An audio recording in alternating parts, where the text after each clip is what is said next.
फतेहपुर राज्य के एक छोटे से गांव में रामलाल नाम का एक मेहनती किसान रहा करता था। रामलाल के परिवार में उसके माता पिता के अलावा उसकी एक छोटी बहन भी थी जो कि विवाह के लायक हो चुकी थी।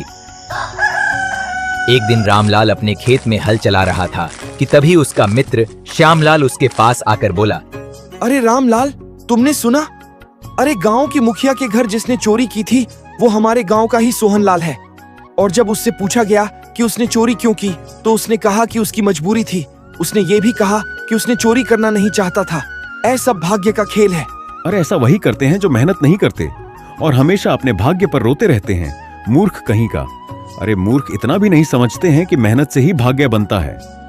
इतना बोलकर रामलाल फिर से अपना हल चलाने लगा और श्यामलाल वहां से चला गया।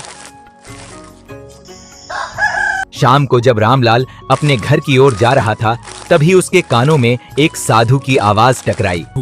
वहीं रुक जाओ।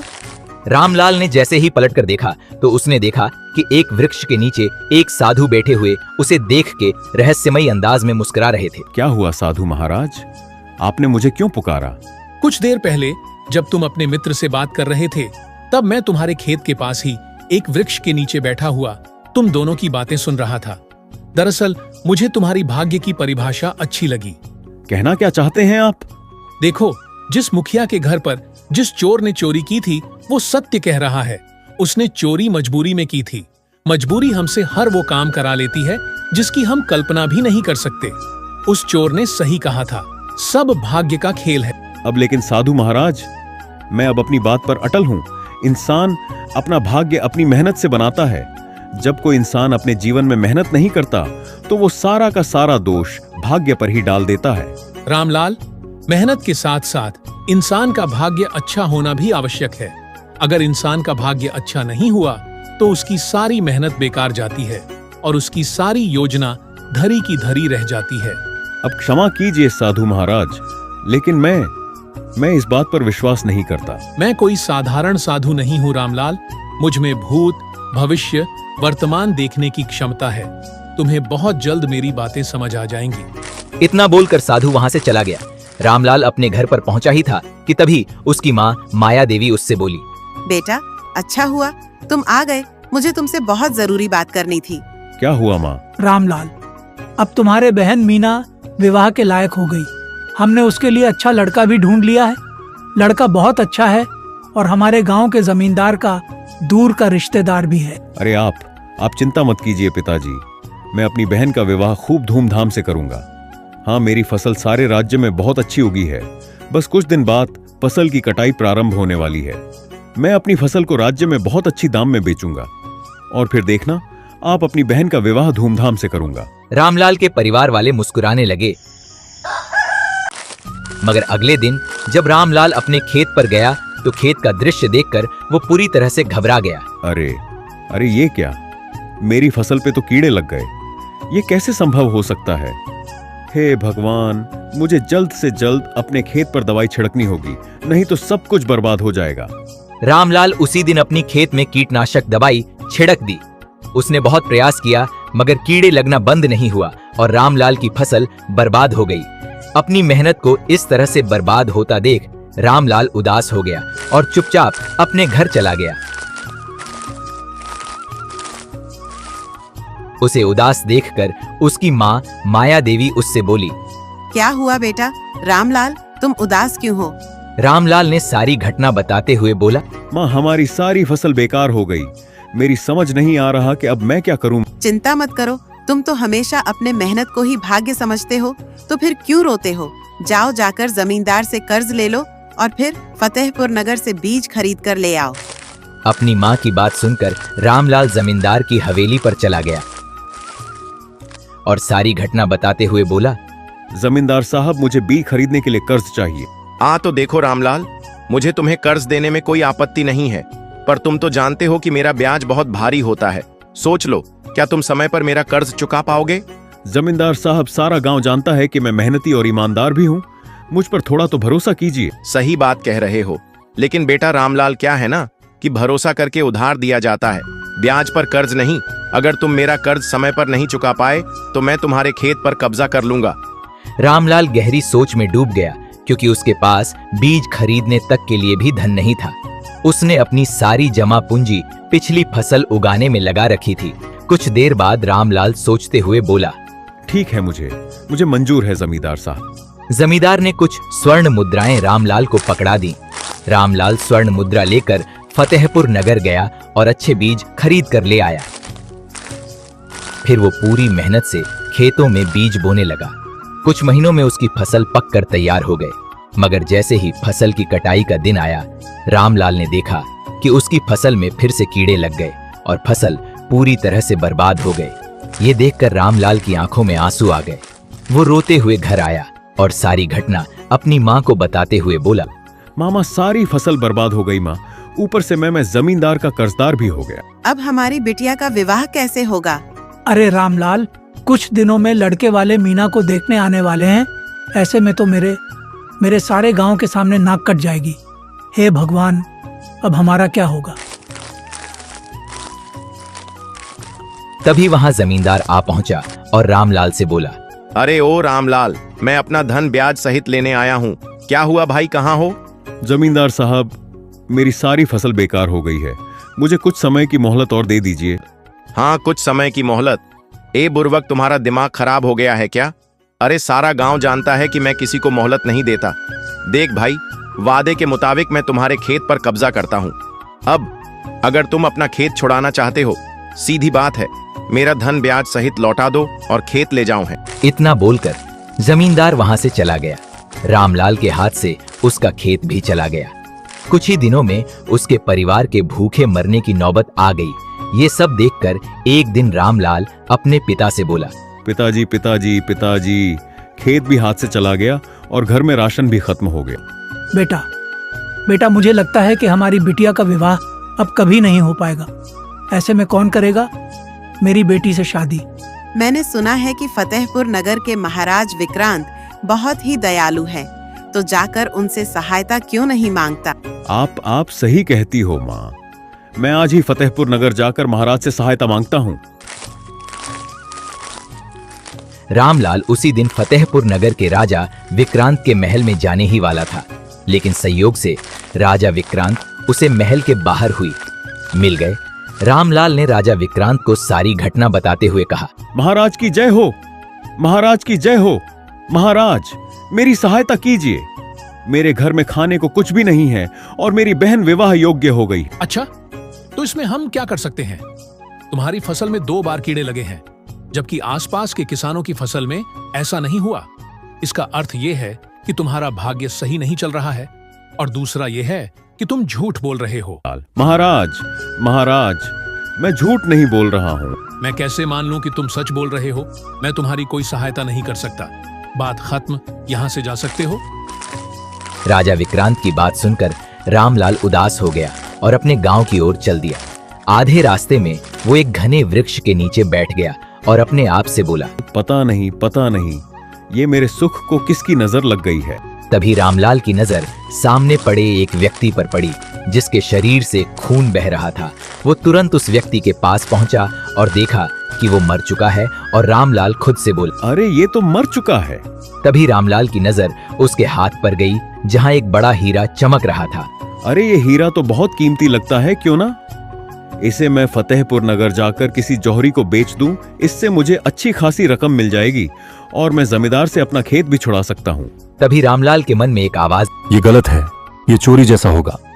हाँ, क्या नहीं, ये नहीं, ये सही नहीं है, मुझे ऐसा नहीं करना चाहिए। मगर रामलाल के मन में एक दूसरी आवाज आई, अगर मैं इसे नहीं ले जाऊंगा तो कोई दूसरा इसे ले जाएगा। इससे बेहतर है कि मैं इसे बेचकर अपने दुखों का अंत कर लूं। ये विचार आते ही रामलाल हीरा लेकर फतेहपुर नगर चला गया और एक जौहरी के दुकान पर जाकर बोला, हाँ, अब ये मेरा हीरा है, इसके कितने दाम मिलेंगे? जौहरी हीरा देखकर चौंक गया और सोचने लगा, ये हीरा तो बहुत ज्यादा कीमती है और इस युवक की हालत देखकर साफ लग रहा है कि ये इसका नहीं है। जौहरी ने रामलाल को बहुत कम स्वर्ण मुद्राएं पकड़ते हुए कहा, ये लो, ये हीरा इतने का ही है। क्या? ये क्या कह रहे हो? ये हीरा तो बहुत कीमती है। लाओ, इसे वापस करो। मैं इसे किसी और जौहरी को बेच दूंगा। अरे तुम्हारा दिमाग खराब हो गया है क्या? अब ये हीरा मेरे पास ही रहेगा। मैं समझ गया हूं कि यह तुम्हारा नहीं है, क्योंकि इतने कीमती हीरे का मालिक कोई ऐसे चिंदी फटे कपड़े पहनने वाला नहीं हो सकता। देखो, जो दिया है उसे लेकर जाओ, नहीं तो मैं तुम्हारी शिकायत महाराज से कर दूंगा।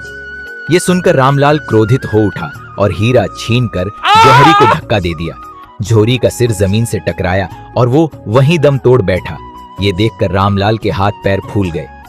हे भगवान, ये मुझसे क्या हो गया? मैंने हत्या कर दी। हे भगवान, अब मैं क्या करूं? तभी वहां एक व्यक्ति आ गया और उसने जौहरी को मरा हुआ देखा। साथ ही उसने रामलाल के हाथ में हीरा देखकर सारा माजरा समझ लिया।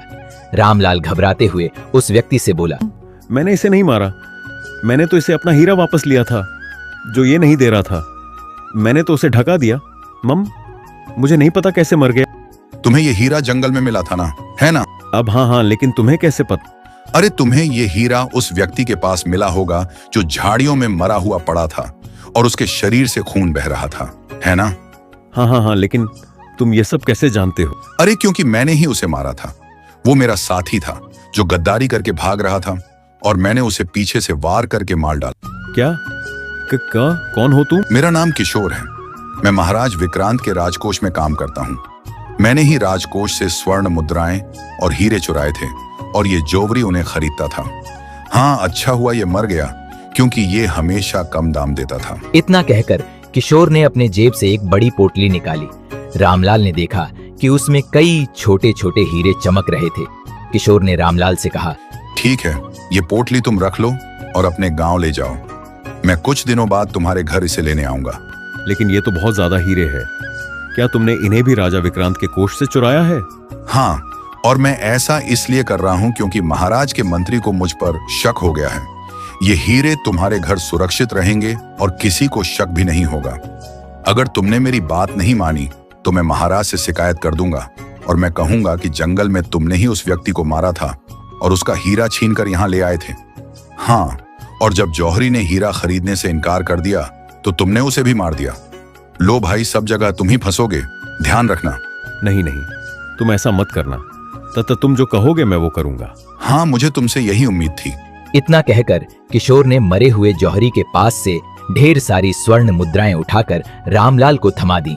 हाँ, अब ये मर चुका है तो इसकी स्वर्ण मुद्राओं पर भी तुम्हारा ही अधिकार है, ले लो। रामलाल स्वर्ण मुद्राएं और किशोर द्वारा दी हीरी को लेकर चुपचाप अपने गांव की ओर चल पड़ा। किशोर धीरे धीरे उसके पीछे पीछे चल रहा था, क्योंकि वो देखना चाहता था कि रामलाल का घर किस गांव में और कहां है। कुछ घंटे बाद रामलाल अपने घर पहुंचा और किशोर निश्चित होकर वहां से चला गया। रामलाल ने किशोर द्वारा दी गई हीरों की पोटली छुपा कर रख दी और स्वर्ण मुद्राएं अपने पिता सोमपाल को देते हुए बोला, ये लो पिताजी, महाराज विक्रांत ने मेरी कहानी सुनकर मुझ पर तरस खाया और ये स्वर्ण मुद्राएं इनाम के रूप में दे दी। ये तो बहुत अच्छा हुआ रामलाल। इन स्वर्ण मुद्राओं से हमारा कर्ज भी उतर जाएगा और खेत भी वापस मिलेगा और मीना का विवाह भी हो जाएगा, है ना? भगवान के घर देर है, अंधेर नहीं है। ऊपर वाले का धन्यवाद। अगले दिन रामलाल जमींदार के पास गया और उसके कर्ज चुकाते हुए कहा, ठीक है, तो मैंने जितना कर्ज लिया था वो सूद सहित अब चुका रहा हूँ। ठीक है? ठीक है भाई, ये लो, आज से तुम्हारा खेत तुम्हारा हुआ। मुझे तो बस अपने धन से मतलब था जो मुझे ब्याज सहित मिल गया। बस बात खत्म। रामलाल जमींदार की हवेली से खुश होकर चला आया, लेकिन जैसे ही वो अपनी घर पहुंचा, वहां के दृश्य देखकर वो स्तंभ रह गया। उसके घर में राजा विक्रांत और उनके मंत्री हिकमत सिंह और 3 सैनिक खड़े हुए थे। दोनों सैनिकों ने किशोर को पकड़ रखा था। राजा विक्रांत का मंत्री हिकमत सिंह राजा विक्रांत की ओर देखते हुए बोला, महाराज, हमारे गुप्तचर ने बताया है कि किशोर इसी घर में छुपा था। अब तक महल से जो भी स्वर्ण मुद्राएं और हीरे चोरी हुए थे वो किशोर ने ही चुराए थे। जब गुप्तचर में कल उस जौहरी के दुकान पर छानबीन की तो उसे मरा हुआ पाया। महाराज, जौहरी को मैंने नहीं मारा, उसे रामलाल ने मारा है और मेरे साथी को भी रामलाल ने ही मारा है। ये सुनकर रामलाल के हाथ पैर कांपने लगे। राजा विक्रांत क्रोधित होकर बोले, और तुम मुझसे सहायता मांगने के लिए आए थे? सीधी तरह बता दो, हमारे राजकोष से चुराए गए हीरे कहाँ हैं? डरते हुए रामलाल ने हीरे की पोटली राजा विक्रांत को थमा दी और कहा, महाराज किशोर झूठ बोल रहा है। मैं तो जोवरी के पास हीरा बेचने के लिए गया था, लेकिन उसकी नीयत खराब हो गई। मैंने उससे हीरा छीना और उसे धक्का दिया, पर मुझे नहीं पता था कि वो मर जाएगा। तभी किशोर वहां आया और उसने मुझे राजकोष से चुराए हुए हीरो की पोटली दे दी। उसने मुझे धमकी भी दी थी कि अगर मैं उसकी बात नहीं मानूंगा तो वो आपसे शिकायत कर देगा। तुम्हें वो हीरा कहाँ उसे मिला? महाराज, जब मैं आपकी सहायता मांगने के बाद अपने गांव लौट रहा था तो मुझे रास्ते में एक मरा हुआ व्यक्ति मिला जिसके हाथ में यह हीरा था। तुम्हें तुरंत आकर हमें सूचित करना चाहिए था, लेकिन तुम्हें ऐसा नहीं किया। तुम भी उतने ही दोषी हो जितना किशोर है। तुम्हें इसकी सजा मिलेगी। महाराज, मैंने जो कुछ भी किया वो मजबूरी में किया। मेरे परिवार की हालत बहुत दयनीय थी। ये सब बहाने वही लोग बनाते हैं जो मेहनत नहीं करते। जैसे ही राजा विक्रांत ने ये कहा, रामलाल को कुछ दिन पहले की घटना याद आ गई। तभी वहां वही साधु आ पहुंचा, जिसने रहस्यमयी नजरों से रामलाल की ओर देखा और बोला, क्यों रामलाल, अब समझ में आ गया भाग्य का खेल? साधु महाराज, अब मैं समझ गया मनुष्य का भाग्य अच्छा होना चाहिए, वरना वो कितनी भी मेहनत क्यों ना कर ले उसे सफलता नहीं मिलती। आपने सही कहा था कि मजबूरी हमें ऐसे काम करने पर मजबूर कर देती है जिसकी हमने कभी कल्पना भी नहीं की होती। महाराज, इसे छोड़ दीजिए। ये बेचारा भाग्य का मारा है। मैं इसे जानता हूँ। ये मेहनती व्यक्ति है और इसका अपराधियों से कोई लेना देना नहीं है। ठीक है साधु महाराज, अगर आप कहते हैं तो मैं इसे छोड़ देता हूँ। इतना कहकर राजा विक्रांत अपने मंत्री के साथ वहां से चले गए और सैनिक किशोर को पकड़ कर ले गए। देखो, तुम्हारे भाग्य में कुछ समय के लिए बुरा समय लिखा था, जो अब खत्म हो चुका है। याद रखना, इंसान की मेहनत जितनी जरूरी होती है उतना ही उसका भाग्य भी महत्वपूर्ण होता है। इतना कहकर साधु महाराज वहां से चला गया। साधु की बात सही निकली। कुछ महीनों बाद जब रामलाल ने फसल बोई तो उसकी फसल बहुत अच्छी हुई और राज्य में सबसे अच्छे दामों में बिके।